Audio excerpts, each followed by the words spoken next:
নিচ্ছি।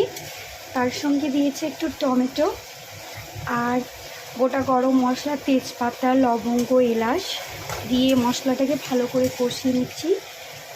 তেল যা উঠে আসলো, এবার পনিরটাকে ভেজে রেখেছিলাম এবার এর মধ্যে ছেড়ে দিচ্ছি, দিয়ে এটা কষিয়ে নিই। ক্যাপসিকাম ভেজে রেখেছি, এই যে ক্যাপসিকাম দিয়ে দিলাম। এবার এটাকে ভালো করে একটু কষিয়ে নেব।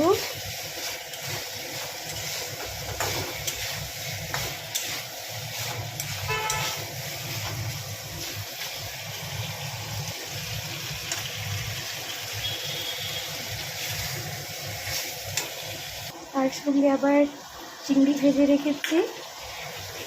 ভাবছি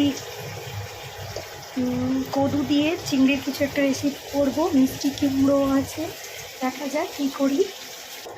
এই যে আবার আমার পনির আলুর তরকারি হচ্ছে, দিয়ে কদু দিয়ে চিংড়ি করব বলে কদুটাকে করছি, চিংড়ি ভেজে রেখেছি হচ্ছে। এটা জল ছেড়েছে অনেক। তারপর দেখছি আদা রসুন বাটিতে করে রেখেছি, পেস্ট করে আমি রেখে দিই। তো তার উপরে হাজব্যান্ড কিছু ইলিশ পেয়েছে, ইলিশ নিয়ে এসে দিয়ে গেল।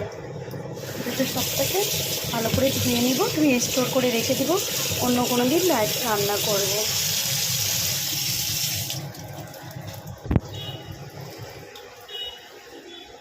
ছেলে খেলা করছে।